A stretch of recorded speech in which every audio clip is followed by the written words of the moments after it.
channel. This is Damit's Analytics channel, and the primary goal of this channel is to make learning available to everyone that is willing to learn. So if this is your first time in this channel, we kindly encourage you to subscribe to our channel so that each time we upload new video, you'll be aware and be able to learn more. So in this video, basically, I'm going to be introducing you to correlation analysis, such as the concept and the applications. I mean, when to use correlation analysis. So correlation analysis is a very powerful statistical techniques, and I use it very often in my analysis. So it's a statistical method used to evaluate the strength and direction of the linear relationship between two variables. This is very important because oftentimes we want to know the structure, the relationship between two variables before we could go ahead and choose a particular model or a particular approach to further analyze the data. So that is where the correlation analysis actually comes in. So there are different types of correlation coefficient, and each has its own properties and applications. In this video, basically, I will be introducing the Pearson correlation, Kendall rank correlation, Spearman, and point-biserial correlation coefficient. So the figure seen right here is basically, I'm going to be explaining the importance of this figure to you later when we start working on the data. So, but I will just explain briefly to you that this kind of trend you are seeing here is what we call monotonically decreasing. So this is a negative correlation. Why this? So this is linear. This is a linear monotonic decrease. So why the second one at the middle here is a non-linear monotonic increase. Why the third one here is showing a non-monotonic function. So let's quickly jump right into the analysis. I'm going to be starting with Pearson correlation coefficient, and then we move forward. So what is Pearson correlation coefficient? The Pearson correlation coefficient measures the linear relationship between two continuous variables. Get this right.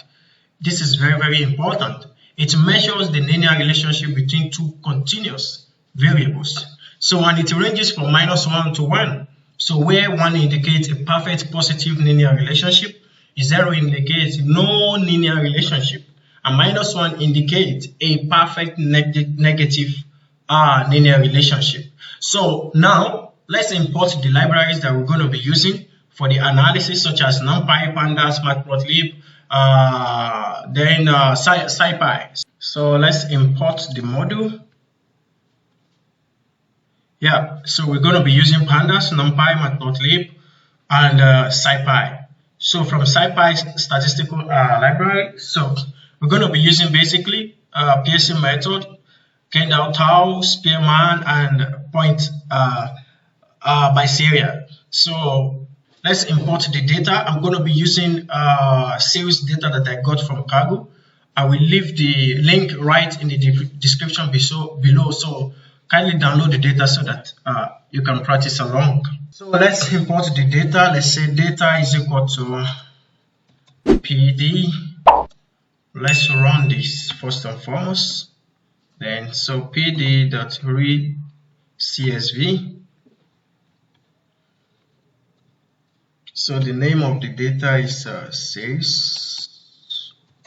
Let me see, Jacob. So let's see the first 5 rows of the data. So now, cool. This is the first 5 rows of the data. So we have TV, radio, newspaper, and sales.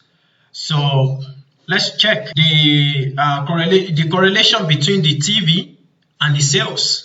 Let's see if there is any correlation between the two. So let's say Pearson core is equal to we have already called the method to use. So yes, Pearson. Then inside this, you have to supply the data, the X and the Y data. So let's say this is a TV. This is TV. Then data. This is sales. Then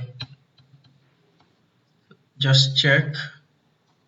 Let's just print it out so that we can check. Yeah, so cool. So this is the result, the statistic. This is the correlation coefficient. So it's positively correlated, and it gives 0.9, approximately 0.9, and the p-value also is far less than 0.001. So what does this mean? This means that the relationship between the TV and the sales variable is statistically significant. So I prefer to use this this method, although there is another function called core. Yes, core. So I don't use this very often because it will not give you the p-value, of which correlation analysis is not complete until you know whether it is statistically significant or not. So that's why I usually I prefer to use this than this function. So now we have established that this value is, these two variables are statistically, the correlation between them is statistically significant. So now let's do something. Let's plot the two variables and see what we have inside them. Okay, so let's say we have PLT. If this value being given is right or not, we should be able to see a linear relationship between the two variables. PLT.plot. Then just put this tool. Let's copy and paste. Copy and paste right here. Yeah, so PLT.show. Oops. Sorry, this is giving me as a markdown, or I'm working with code. So PLT.plot. No, let's change this to scatter. Okay, let's change this to scatter. Yeah, so this looks much better. So this, we can see a linear relationship between the two variables, which implies that as the TV variable increases, so also the sales variable. So now let's move on to the second correlation analysis technique. So the second correlation analysis technique is called Kendall rank correlation coefficient. So it assesses the strength and direction of the monotonic relationship between two variables. So one advantage of this over the Pearson correlation is that it's more robust. It's more robust to outliers than Pearson correlation. So it's not that really sensitive to outliers. So unlike Pearson correlation, so that is one advantage over that. And basically, how do we do that? So we're going to be doing pretty similar stuff to that. And what we'll be doing basically is that, let's say we have Kendall call, then we call the function. So then we supply, let's say this is TV, and this is delta sales. So let's print. So what do we have? Y sales. Oh, excuse me. This should be capital letter. So So this is the correlation. This is the correlation coefficient value, and it gives 0.7, while the p-value is also far less than 0.001.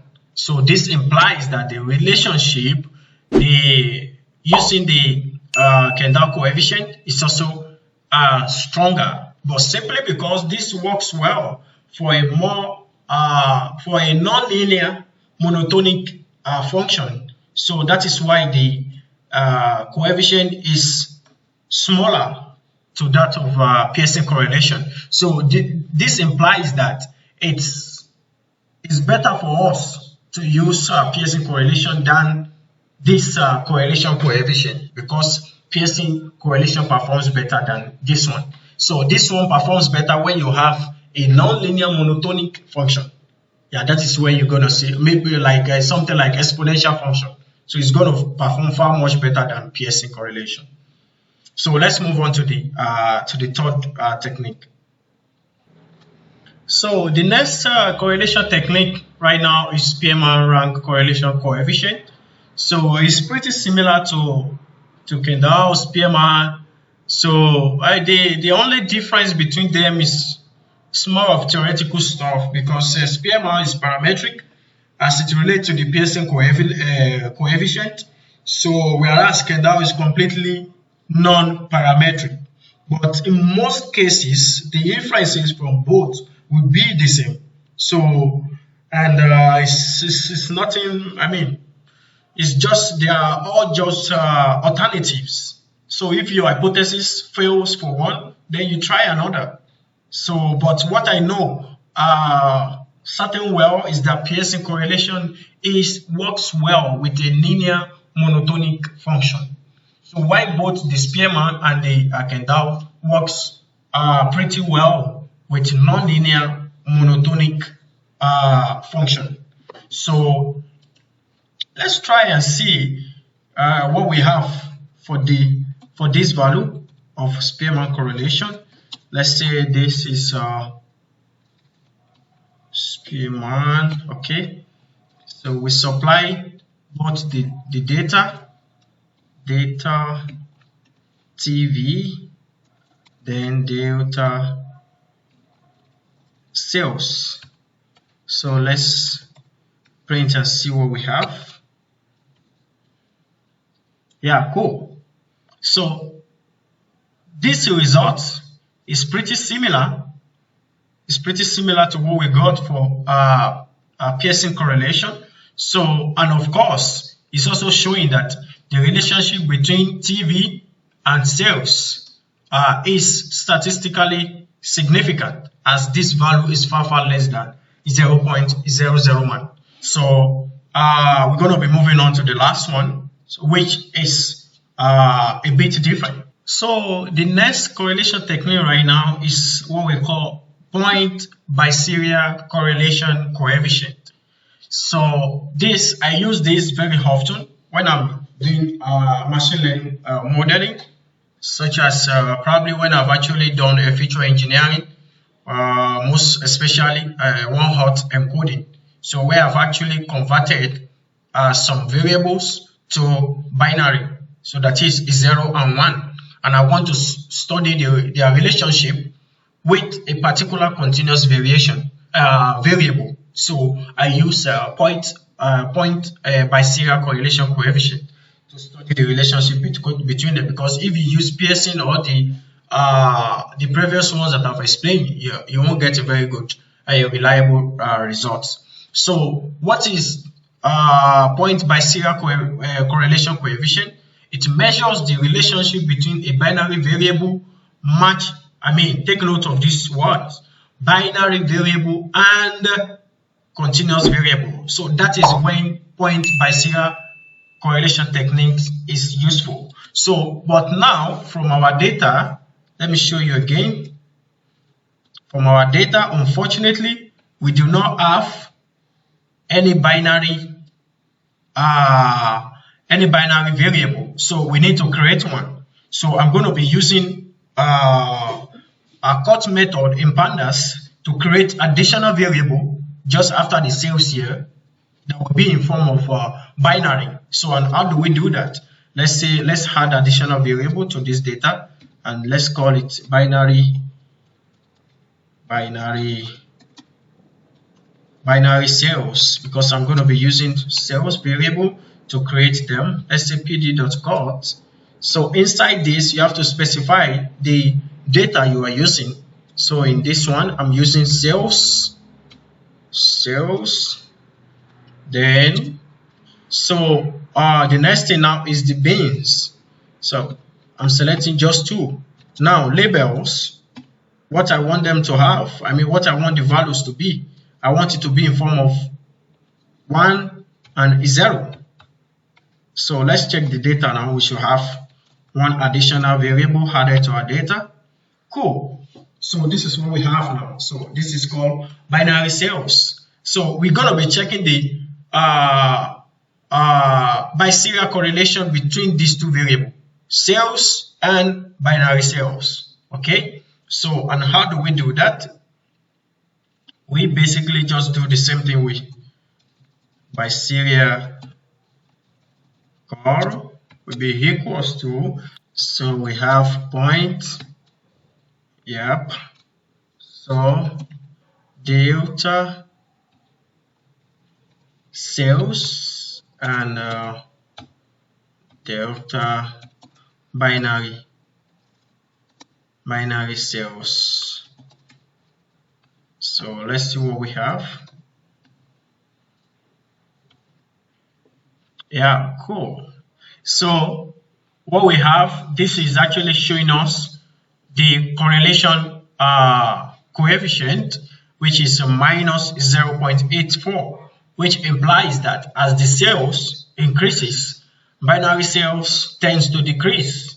So, and when we see this, the p-value is far less than 0.001. So this implies that the relationship between the two variables is statistically significant. So basically, those are the correlation techniques that I really want to introduce to you, and each of them have their own applications, and you've got to be very careful, because there is a concept in correlation analysis that says that correlation does not imply causation. The fact that two variables have a very strong correlation coefficient does not imply that one is causing the other. So there could be many other factors that is responsible for what you are seeing. So, but this is very important for you to know the probably the structure or the pattern you have in your data and how correlated the two variables are before you further your analysis. So basically, this is what I have for you in this video, and I hope you've learned something. So please kindly subscribe to our channel, like the video, share and comment. So let's know your thoughts, and then if you have any idea of any other thing we could add, so simply just drop a comment, and of course we're going to reply and try to make things much better. So thank you, and see you in the next video.